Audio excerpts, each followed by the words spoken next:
Hi, I am Souvanik and welcome to Learnohub, जहां आप पढ़ सकते हैं physics, chemistry, math and biology बिल्कुल फ्री ओनली एट learnohub.com।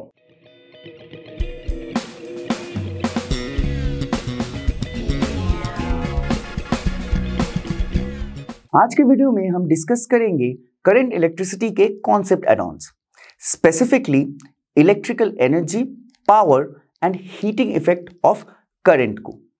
उसी के साथ हम डिस्कस करेंगे डिफरेंट टाइप्स ऑफ इंस्ट्रूमेंट्स जो कि यूज किए जाते हैं टू मेजर और detect current in an circuit. So बिना देर करते हुए चलिए चलते हैं और जानते हैं about electrical energy.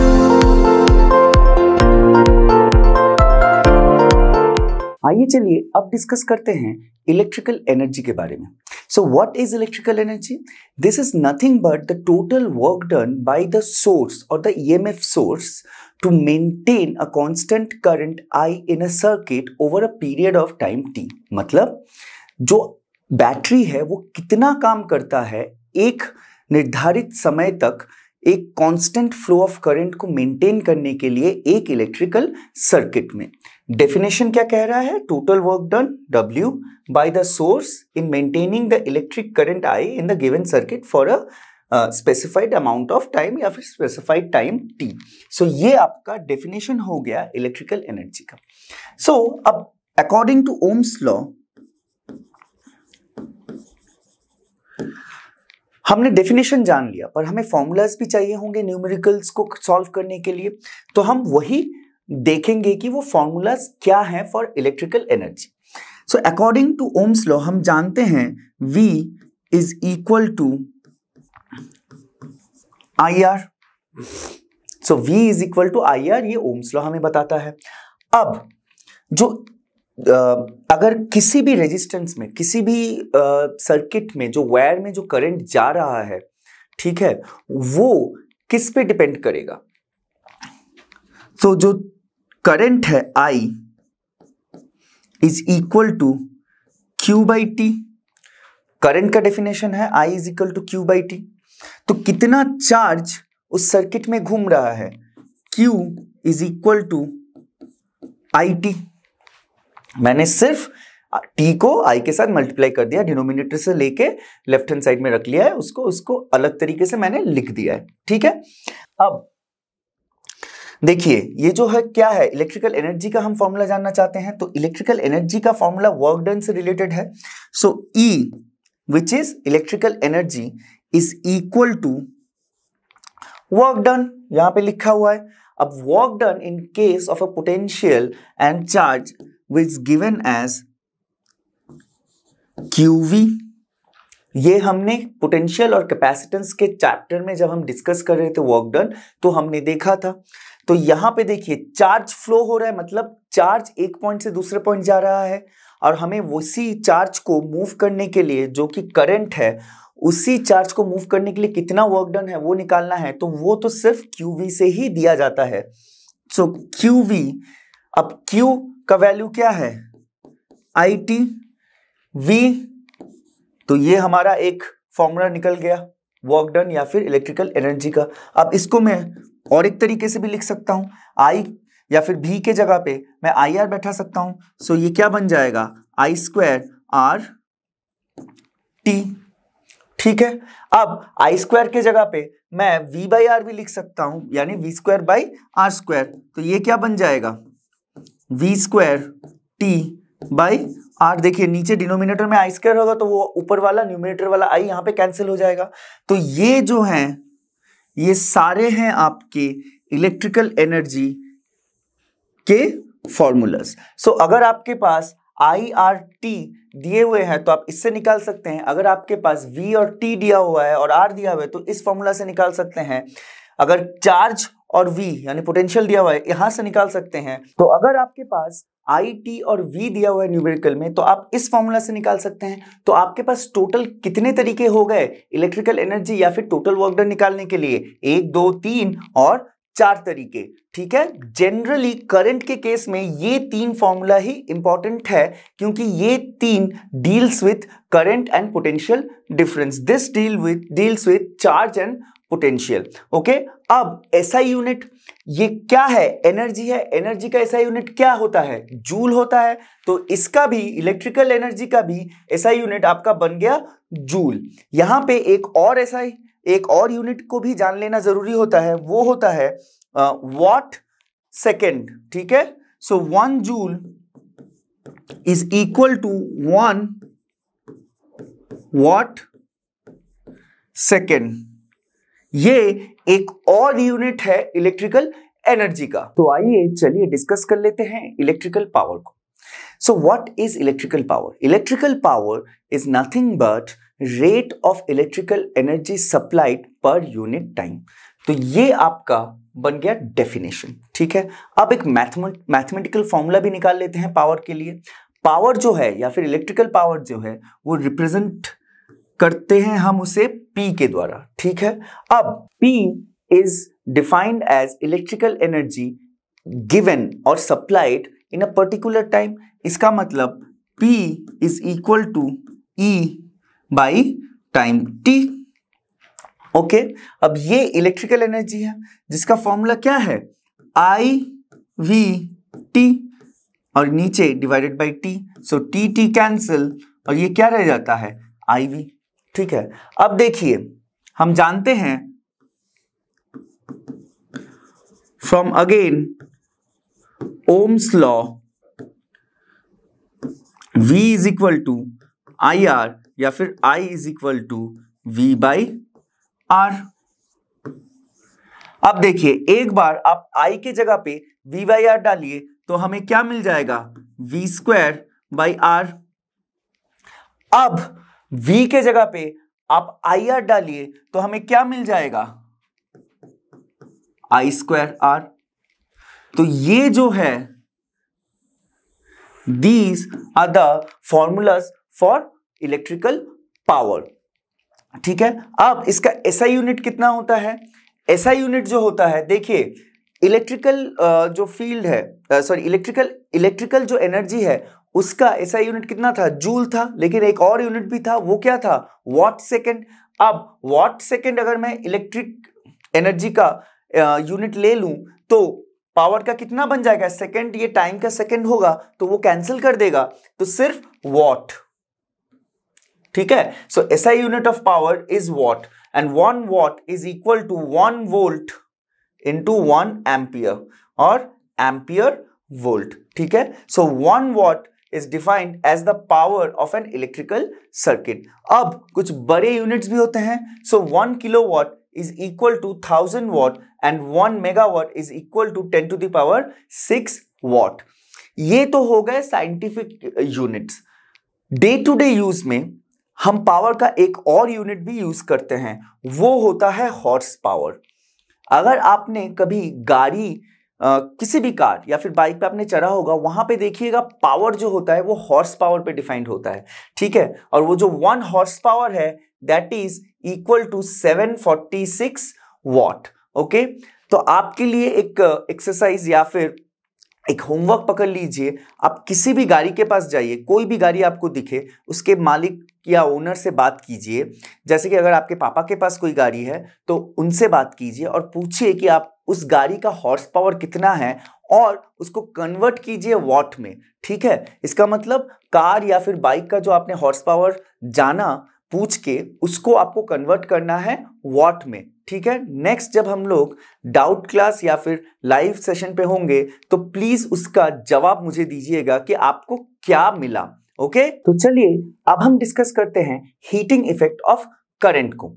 Let's assume कि आपके पास एक इलेक्ट्रिकल सर्किट है जिस पे potential V applied across the resistor. मतलब एक सर्किट में आपका रेजिस्टर R है और उस रेजिस्टर के अक्रॉस जो पोटेंशियल है वो V है। ठीक है, charge Q flows through the circuit in time t। अगर चार्ज Q फ्लो हो रहा है इन टाइम t, इसका मतलब I is equal to Q by T।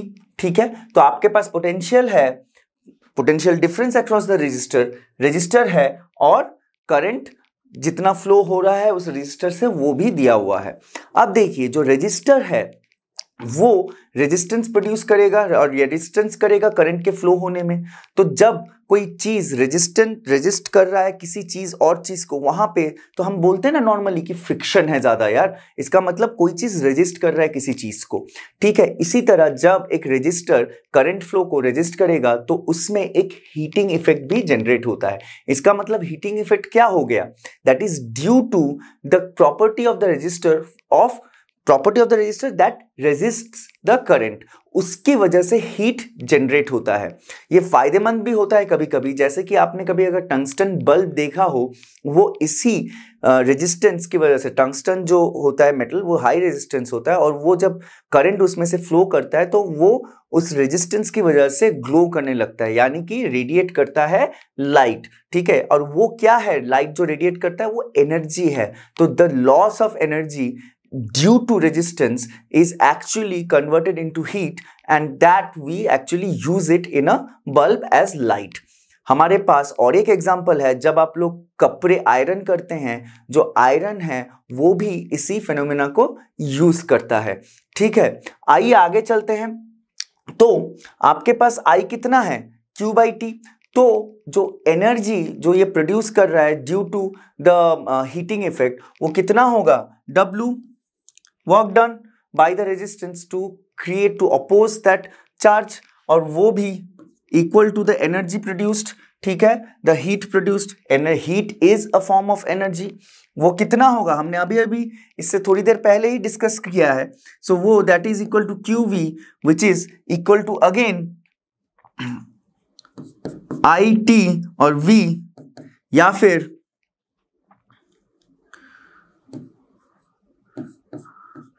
I square RT या फिर V square T by R, ठीक है।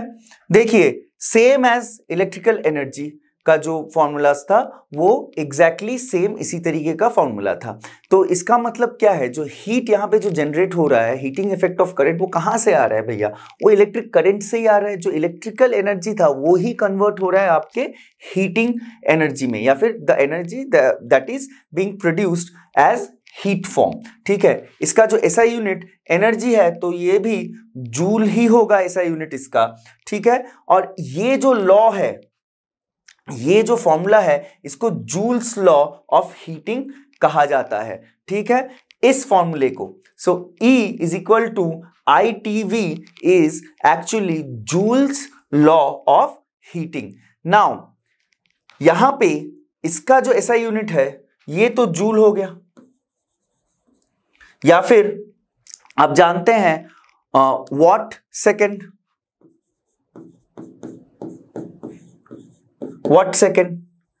बट एक और यूनिट भी है, वो है जो कमर्शियल यूनिट, वो क्या होता है, वो होता है किलोवाट आवर का। So 1 kilowatt hour is equal to 3.6 into 10 to the power 6 joule, ठीक है। ये जो है ये आपका कमर्शियल कंजम्पशन में इस यूनिट का इस्तेमाल किया जाता है। आइए चलिए आगे बढ़ते हैं और डिस्कस करते हैं power consumption in a series combination of bulbs को।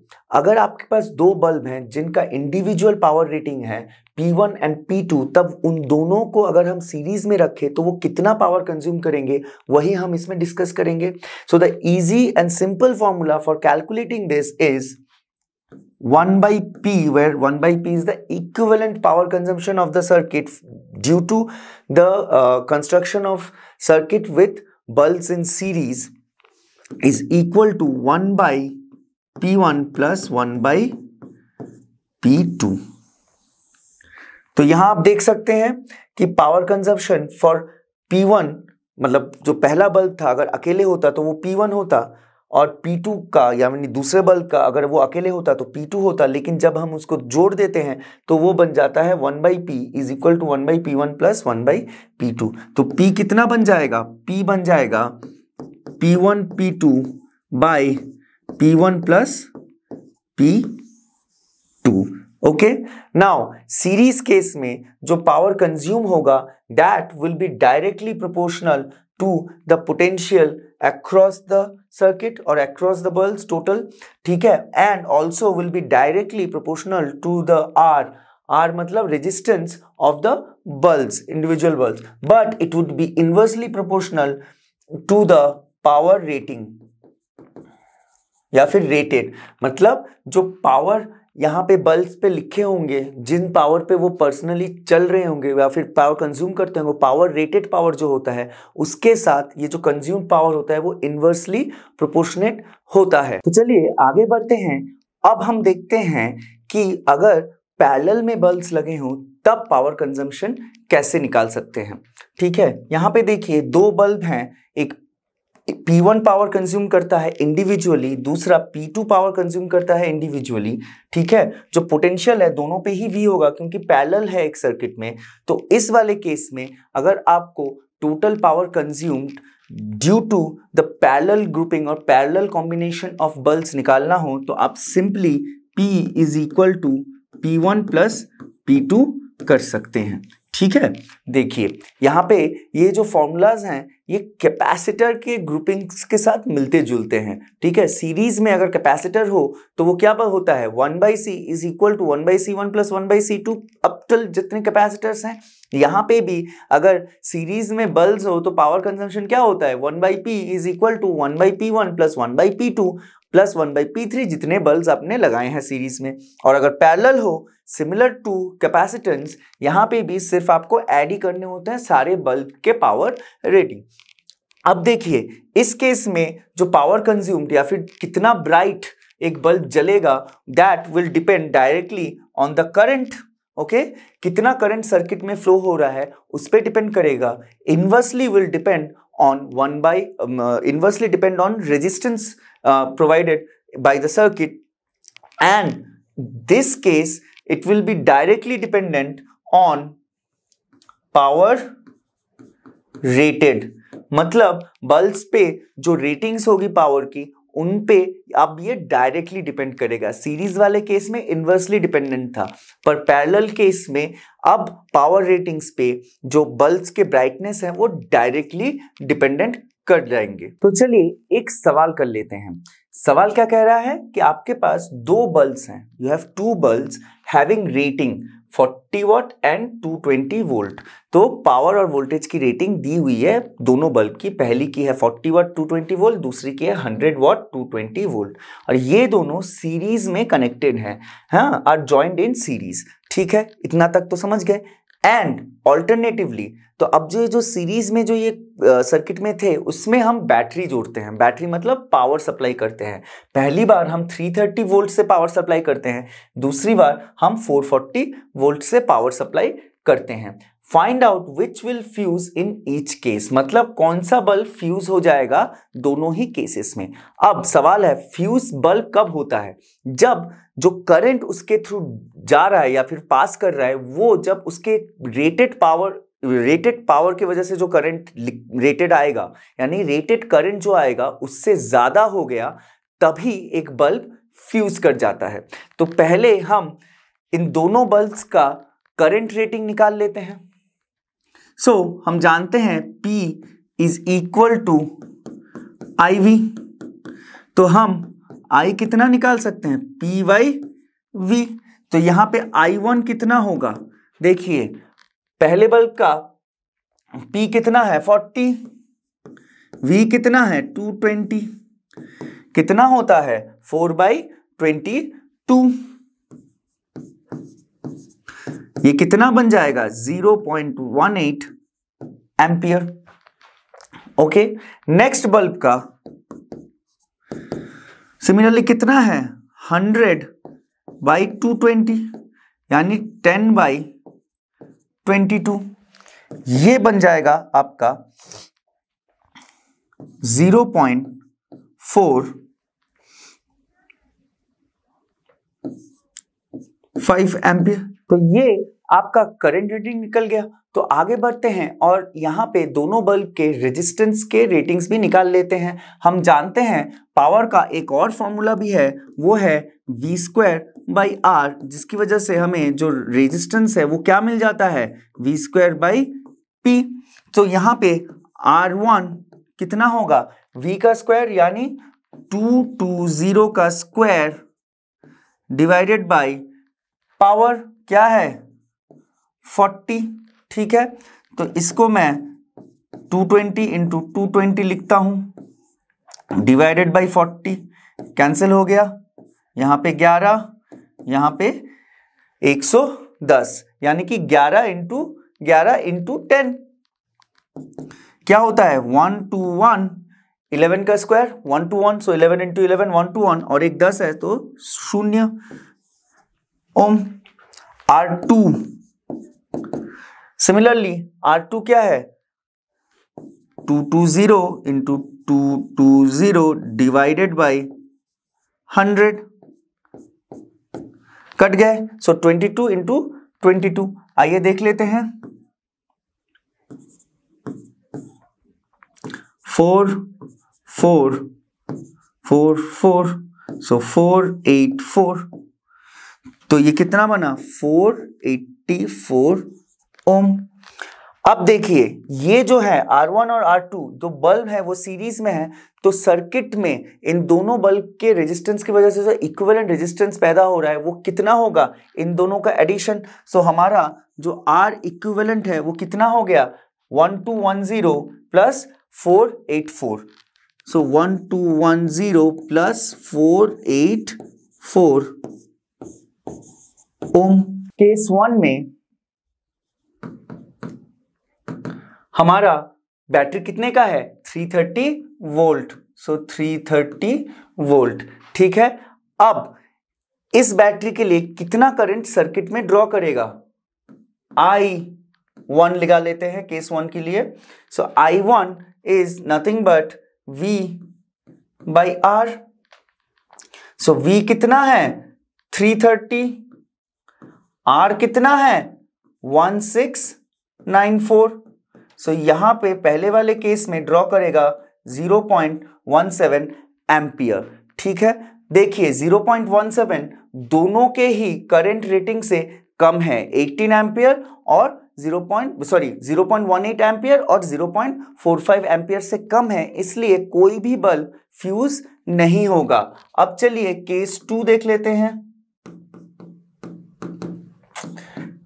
इसमें कितना है 440 वोल्ट, 440 वोल्ट का बैटरी लगा हुआ है। सो करंट 2 लिख लेते हैं, कितना होगा 440 डिवाइडेड बाय 1694 बन जाएगा आपका 0.2626 एम्पियर। अब देखिए जो I2 है वो पहले वाले करंट रेटिंग से ज्यादा है, इसका मतलब जो पहले वाला बल्ब है वो फ्यूज हो जाएगा। सो केस 1 में no bulb will fuse, case 2 में first bulb will fuse. So यहां पे मैं दोनों को समराइज कर देता हूं। First 330 volt no bulb fuses, second 440 volt first bulb with क्या है 40 watt 220 volt rating will fuse. तो पहले वाले केस में कोई बल्ब फ्यूज नहीं करेगा, दूसरे वाले केस में जो पहला वाला बल्ब है with the rating of 40 watt and 220 volt वो फ्यूज कर जाएगा। तो चलिए अब एक और न्यूमेरिकल देख लेते हैं। ये सवाल हमसे क्या कह रहा है, ये पूछ रहा है कि how much work is required to carry 6 microcoulomb charge from the negative terminal to the positive terminal of 9 volt battery. तो यहां पे 6 माइक्रोकूलम का जो चार्ज है उसको एक पॉइंट से दूसरे पॉइंट जो कि टर्मिनल नेगेटिव था, नेगेटिव टर्मिनल से positive terminal, so point A to point B आप ले सकते हैं, उसमें मूव करने के लिए कितना काम करना पड़ रहा है, जब जो बैटरी जो पोटेंशियल सर्किट में दिया जा रहा है वो कितना दिया जा रहा है 9 वोल्ट। बहुत ही आसान सवाल है। सो W इज इक्वल टू मैंने क्या बोला था, जो दिए होंगे उस हिसाब से आपको फॉर्मूला चूज करना होगा। इस केस में Q चार्ज और V पोटेंशियल डिफरेंस दिया हुआ है, तो यहां पे ये वाला फॉर्मूला मैं ले सकता हूं, W is equal to QV। Q कितना है 6 into 10 to the power -6 coulomb, V कितना है 9 वोल्ट। तो मेरा W कितना बन जाएगा 54 into 10 to the power -6। Unit क्या हुआ वर्क डन का, एनर्जी के साथ same, so joule.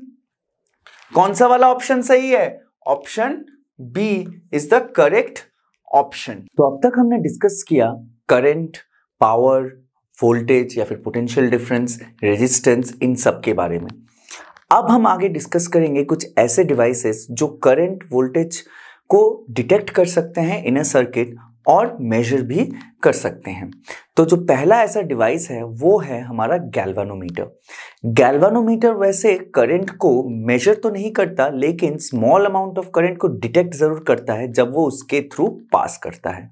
So galvanometer is an instrument that is used to detect small current passing through it by showing deflection. तो ये काम कैसे करता है, जो गैल्वानोमीटर होता है उसमें एक तरीके का मेटलिक नीडल होता है, ठीक है।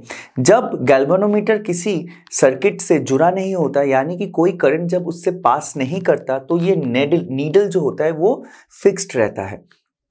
लेकिन जैसे ही हम इसको जोड़ देते हैं किसी करंट से या फिर किसी सर्किट से जहां से करंट इसके थ्रू पास कर सके, तो ये जो नीडल है ये हिलने लगता है, डिफ्लेक्ट करने लगता है।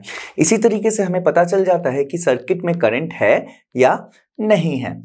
अब इसका जो कंस्ट्रक्शन प्रिंसिपल और बाकी सब चीजें हैं, इसको जानने के लिए हमें मैग्नेटिक फील्ड जानने की काफी जरूरत है। तो इसीलिए इसका डिस्क्रिप्टिव इंफॉर्मेशन जो है, जो इसका स्ट्रक्चर, इसका प्रिंसिपल, इसका डायग्राम, इसका कौन कौन से पार्ट से बना है, किस तरीके से काम करता है, ये सब हम बाद में जब हम मैग्नेटिक फील्ड्स और मैग्नेटिक इफेक्ट ऑफ करंट पढ़ लेंगे तब हम इसको फिर से रिविजिट करेंगे। फिलहाल के लिए आप ये जान के रखिए कि गैल्वानोमीटर एक ऐसा इंस्ट्रूमेंट है जो डिटेक्ट कर सकता है कि उसके थ्रू करंट पास कर रहा है या नहीं कर रहा है, ठीक है। एक सर्किट में गैल्वानोमीटर को जी के हिसाब से रिप्रेजेंट किया जाता है, सर्कल बना के उसके अंदर जी, देखिए यहाँ पे इस तरीके से, तो ऐसे सर्कल बना के फिर उस पे जी, इस तरीके से एक गैल्वानोमीटर को एक सर्किट में रिप्रेजेंट किया जाता है। अब मैंने पहले ही बोल दिया है कि डज नॉट मेजर करंट, सो ये करंट को मेजर नहीं कर सकता, सिर्फ डिटेक्ट कर सकता है। Now to measure current we need some other devices, लेकिन हम गैल्वानोमीटर को उन डिवाइसेस में कन्वर्ट जरूर कर सकते हैं। So a galvanometer can be converted into a voltmeter which will measure potential, ठीक है, या फिर voltage, and an ammeter as well which can measure current। so galvanometer को हम एक वोल्टमीटर या फिर एक एमीटर में भी कन्वर्ट कर सकते हैं। अब आप सवाल कर रहे होंगे ये वोल्टमीटर और एमीटर क्या है, थोड़ी देर रुक जाइए और हम उनके बारे में भी डिस्कस करेंगे। तो चलिए अब हम डिस्कस कर लेते हैं वोल्टमीटर को। सो वोल्टमीटर आखिर है क्या, so it is a device which is used to measure potential difference और voltage। तो ये हो गया आपका definition of a voltmeter। so basically it is a device, ठीक है। अब ये वोल्टेज डिटेक्ट करता है और मेजर करता है। तो अगर आपके पास कोई सर्किट है, उसके किसी भी एलिमेंट के अक्रॉस अगर आपको वोल्टेज निकालना हो, तो आप वोल्टमीटर को उस डिवाइस के या फिर उस सर्किट एलिमेंट के पैरेलल सर्किट के साथ ज्वाइन कर देते हैं कुछ इस तरीके से। समझिए ये आपका बल्ब है और आप अक्रॉस द बल्ब पोटेंशियल या फिर वोल्टेज मेजर करना चाहते हैं, तो आपने वोल्टमीटर जो कि रिप्रेजेंट किया जाता है अब V इनसाइड ए सर्कल, इस तरीके से उसको आपने पैरेलली कनेक्ट कर दिया है उस सर्किट एलिमेंट जो इस केस में बल्ब है उससे, ठीक है। उस तरीके से वोल्टमीटर जो है वो आपको एक पोटेंशियल का रीडिंग दे देगा। ये जो फिगर देख रहे हैं, this is a voltmeter that you can see in your physics lab. तो एक जो वोल्टमीटर होता है वो कुछ इस तरीके का दिखता है, ओके। नाउ वोल्टमीटर का जो रेजिस्टेंस होगा वो जितना हाई होगा, वोल्टमीटर का जो रीडिंग होगा वो उतना ही एक्यूरेट होगा। So greater the resistance of voltmeter, more accurate will be the reading. ठीक है, तो अगर आइडियल केस में, ठीक है, अगर आप ऐसा कोई आइडियलिस्टिक वोल्टमीटर ले रहे हैं तो उसका जो रेजिस्टेंस है, ठीक है, वो इन्फिनिटी होना चाहिए। इन्फिनिटी से ज्यादा बड़ा कुछ है नहीं। तो जब अगर रेजिस्टेंस किसी वोल्टमीटर का इन्फिनिटी होगा तब वो voltmeter is said to be ideal. ठीक है, मतलब परफेक्ट वोल्टमीटर माना जाता है। अब हम चलते हैं और डिस्कस भी कर लेते हैं एमीटर को। वही बच गया था, गैल्वानोमीटर डिस्कस कर लिया, वोल्टमीटर डिस्कस कर लिया, तो रह क्या गया? सिर्फ एमीटर। अब एमीटर ऐसा एक डिवाइस है जो कि मेजर करता है इलेक्ट्रिक करंट को इन अ सर्किट। ठीक है, एज्यूम कीजिए आपके पास कोई एलिमेंट है, सर्किट एलिमेंट, जिसके थ्रू कितना करंट पास हो रहा है वो आप जानना चाहते हैं। तो आप क्या कीजिएगा, जो एमीटर है उसको सीरीज में कनेक्ट कर लीजिए उस एलिमेंट के साथ। तो जो एमीटर है वो रीडिंग दे देगा या फिर मेजरमेंट दे देगा कितना करंट उस एलिमेंट के या फिर सर्किट एलिमेंट के थ्रू पास कर रहा है। यहाँ पे सर्किट पे देखिए, हमें लैंप का जानना था कि करंट कितना पास कर रहा है, तो हमने एमीटर को, जो कि रिप्रेजेंट किया जाता है ए इनसाइड अ सर्कल के द्वारा, ठीक है, कुछ इस तरीके से रिप्रेजेंट किया जाता है इन अ सर्किट, उसको हमने सीरीज में लगा लिया और उससे हमें पता चल जाएगा कि कितना करंट पास कर रहा है इस लैंप से। ओके, नाउ पिछले वाले केस में, पिछले वाले मतलब वोल्टमीटर के केस में, accuracy of voltmeter was directly dependent on the resistance of the voltmeter. इस केस में उल्टा है, रेजिस्टेंस जितना कम होगा एक्यूरेसी ऑफ एमीटर उतना ही ज्यादा होगा। तो अगर रेजिस्टेंस 0 हो उसी केस में एमीटर बन जाएगा आइडियल एमीटर। तो यहां पे देखिए, smaller the resistance of an ammeter more accurate will it reading be. ठीक है, नेक्स्ट, अगर रेजिस्टेंस 0 हो गया, ऑब्वियस सी बात है, तब जो एमीटर है वो आइडियल बन जाएगा। ये एक एमीटर का फिगर है जिसे आप फिर से कहां देख सकते हैं? यस, फिजिक्स लैब में। तो नेक्स्ट टाइम जब आप स्कूल जाइएगा जरूर आपके फिजिक्स लैब जाइए और बोलिए कि क्या मैं एक एमीटर और एक वोल्टमीटर देख सकता या सकती हूं। आपके टीचर जरूर उसको दिखा देंगे, उसको थोड़ा सा एक्सप्लेन भी अच्छे से कर देंगे। ये काफी इंटरेस्टिंग सा होता है। यहाँ पे आप करंट अगर सर्किट कंप्लीट कर दे, आप देखेंगे ये जो नीडल है ये आपको रीडिंग देगा कितना करंट पास हो रहा है उस सर्किट से। ये जो है ये एक एनालॉग सिस्टम है। ठीक है, आजकल तो डिजिटल एमीटर भी आ रहे हैं जहां पे डिजिट्स डायरेक्टली दिखाते हैं। यहाँ पे जो है आप देखिए, स्केल जो है वो एनालॉग है, जैसे घड़ी में होता है ना एनालॉग घड़ी और डिजिटल घड़ी, इसी तरीके से ये थोड़ा पुराना मॉडल है लेकिन ये क्लासिकल है। हम जब स्कूल में पढ़ते थे, आपके ही उम्र के थे, जब हम 11th या 12th में पढ़ते थे, तो हम इन्हीं से एक्सपेरिमेंट्स किया करते थे या फिर जो हमारे प्रैक्टिकल एग्जाम्स होते हैं उन्हीं में हम इसी को यूज किया करते थे। तो आइए चलिए अब हम डिस्कस करते हैं कि किस तरीके से हम एक गैल्वानोमीटर को वोल्टमीटर में कन्वर्ट कर सकते हैं। काफी आसान है, आप एक गैल्वानोमीटर लीजिए एंड उसके साथ एक रेजिस्टेंस R को जोड़ दीजिए, जहां पे वो जो रेजिस्टेंस R होगा उसका वैल्यू बहुत ज्यादा होगा, तो वो जो पूरा सेटअप है वो एक वोल्टमीटर में कन्वर्ट हो जाता है। यहाँ पे आप फिगर में देख सकते हैं, यहाँ पे आपका गैल्वानोमीटर है और एक रेजिस्टेंस R उसके सीरीज में जोड़ दिया गया है, और ये जो टोटल सेटअप है ये आपका बन जाएगा एक voltmeter. So just by connecting a large resistance with a galvanometer we can convert the galvanometer into a voltmeter. अब यहां पे देखिए करंट यहां से फ्लो कर रहा है, ठीक है, तो जो पोटेंशियल V यहां पे है वो कितना होगा? V is equal to IG R I G R plus IG G। यहां पे G क्या है? गैल्वानोमीटर का रेजिस्टेंस। R से छोटा हो सकता है लेकिन फिर भी है, तो यहां पे हम सॉल्व करते हैं, हमें क्या चाहिए? R का वैल्यू, कैपिटल R का वैल्यू। तो यहां पे हम कैसे निकाल सकते हैं? देखिए IG को कॉमन ले जाइए, so V by IG is equal to R plus G, that gives me V by IG minus G is equal to R। ठीक है, ये देखिए मैंने यहाँ पे अच्छे से आपके सुविधा के लिए लिख दिया है। सो IG is the current in the circuit, ठीक है, V is the potential difference and minus G is the resistance of the galvanometer. तो इस तरीके से कितना रेजिस्टेंस लगाना है या फिर रेजिस्टेंस का वैल्यू कितना है वो हम निकाल सकते हैं। ये कौन सा वाला रेजिस्टेंस है? जो रेजिस्टेंस हम जोड़ रहे हैं गैल्वेनोमीटर को वोल्ट मीटर में कन्वर्ट करने के लिए। तो चलिए एक सवाल कर लेते हैं इसी के ऊपर। तो यहाँ पे सवाल क्या पूछ रहा है, how can we make a galvanometer with G क्या है? Resistance of the galvanometer, and IG current flowing through it is 1 milli ampere. So यहाँ पे 20 ओम का गैल्वेनोमीटर का रेजिस्टेंस एंड 1 मिली एम्पियर का करंट पासिंग थ्रू गैल्वेनोमीटर, ठीक है, into a voltmeter with a maximum range of 10 volt. मतलब 10 volt वाला voltmeter, 10 volt का रेंज मतलब वो जो वोल्ट मीटर होगा वो मैक्सिमम 10 वोल्ट तक का वोल्टेज डिटेक्ट कर सकता है। अगर हमें इस गैल्वेनोमीटर को उस वोल्ट मीटर में कन्वर्ट करना हो तो हमें कितना एक्सटर्नल रेजिस्टेंस लगाना होगा सीरीज में गैल्वेनोमीटर के साथ, वही पूछ रहा है ये सवाल। तो हम गिवन लिख लेते हैं। G तो दिया हुआ है 20 ओम, IG भी दिया हुआ है कितना? 1 मिली एम्पियर। 1 मिली एम्पियर कितना होता है? 1 इंटू 10⁻³ एम्पियर। वोल्टेज V कितना दिया हुआ है? 10 वोल्ट। तो आपका जो R है फॉर्मूला क्या था? V/IG minus G।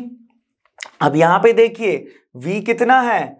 10, I कितना है? 1 इंटू 10⁻³ ऊपर चला जाएगा तो यहाँ पे 3 शून्य मैं जोड़ देता हूं। G कितना है? 20। तो इसका मतलब मेरा जो R है रेजिस्टेंस वो कितना है? 10,000 से 20 माइनस करना पड़ेगा उतना ओम, ठीक है। ये कितना हो गया? देखिए 0, 8, 9980 ओम। आप देख रहे हैं कितना बड़ा है वो एक्सटर्नल रेजिस्टेंस, ठीक है, उसका वैल्यू कितना बड़ा है? 9980 ओम। तो यहां पे हमने जब डिस्कस किया था कि एक गैल्वेनोमीटर को वोल्टमीटर बनाने के लिए आपको एक ज्यादा रेजिस्टेंस वाला रेजिस्टर जोड़ना होता है सीरीज में, तो देखिए वो ज्यादा रेजिस्टेंस वाला रेजिस्टर तो जोड़ना पड़ेगा भैया। काफी बड़ा नंबर होता है 9980, ठीक है। अब चलिए डिस्कस कर लेते हैं कि कैसे एक गैल्वेनोमीटर को अभी हम एक एमीटर में कन्वर्ट कर सकते हैं। एमीटर मतलब जो करंट मेजर करता है, ठीक है। हमें अगर गैल्वेनोमीटर को एक एमीटर में कन्वर्ट करना है तो हमें कुछ ज्यादा नहीं करना है, एक छोटे वैल्यू का रेजिस्टेंस गैल्वेनोमीटर के साथ पैरेलल में कनेक्ट कर देना है, और वो जो रेजिस्टेंस है, वो जो छोटा वाला रेजिस्टेंस है, उसको हम शंट रेजिस्टेंस या फिर शंट बोलते हैं। तो शंट को अगर हम पैरेलली गैल्वेनोमीटर के साथ कनेक्ट कर दें तो वो जो टोटल सेटअप है वो बन जाता है आपका एक एमीटर। यहां पे फिगर में देखिए कैसे एक S, ये भी रेजिस्टर ही है लेकिन उसको एक स्पेशल नाम दे दिया गया है, ठीक है। अब ये तो पता नहीं जिसने भी नाम रखा था उसको क्यों इतना लगा कि इसको शंट रेजिस्टेंस बुलाया जाए।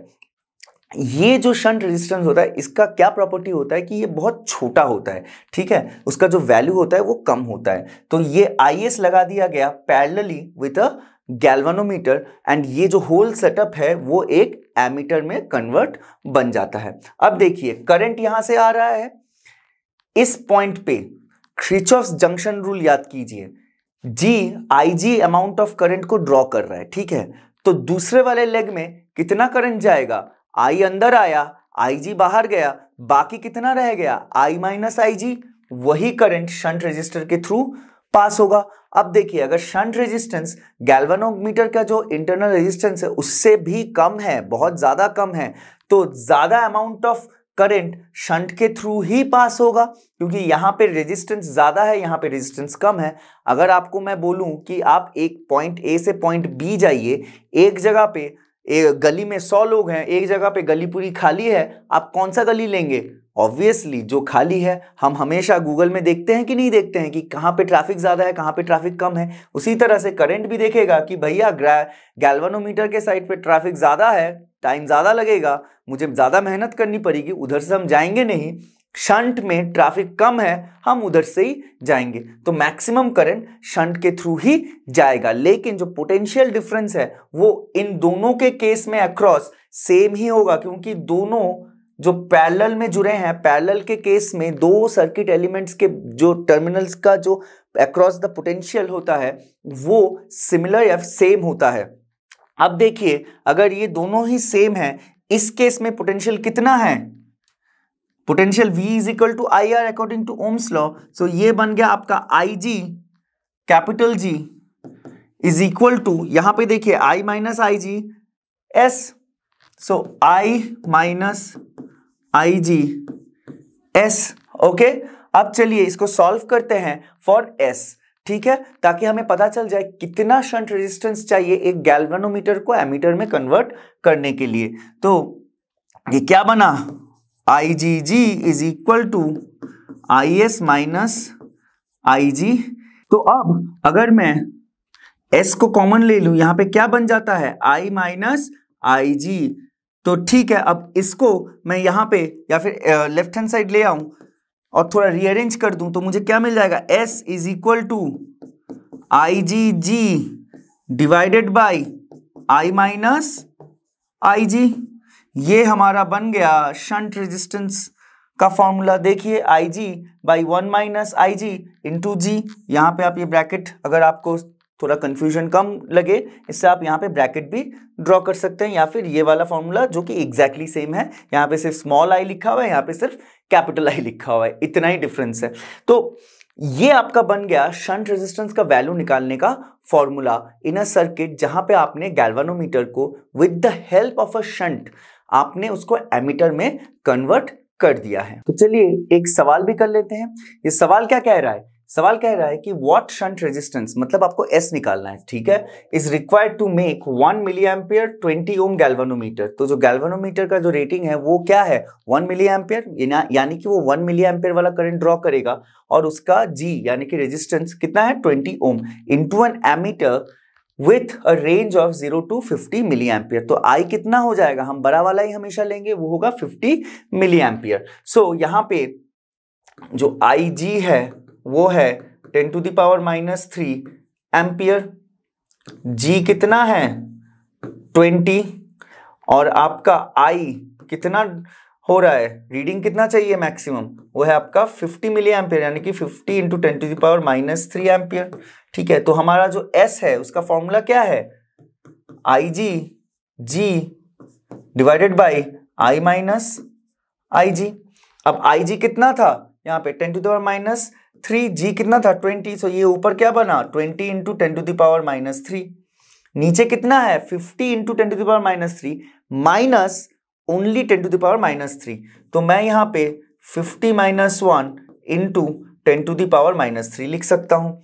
तो मेरा इसका वैल्यू कितना निकल जाता है, देखिए 10 to the power minus 3 और 10 to the power minus 3 cancels each other, so ये बन जाता है 20/49 विच गिव्स मी 0.408 ओम। आप देख सकते हैं शंट रेजिस्टेंस कितना कम वैल्यू का है, ओनली 0.408 ओम का शंट रेजिस्टर हमें चाहिए पैरेलली लगाने के लिए with a galvanometer to make it an ammeter which can read current between the range of 0 to 50 milli ampere. आज के लिए बस इतना ही। Until next time, take care and study hard। और हम सभी जानते हैं लर्नो हब फ्री है पर बेस्ट है।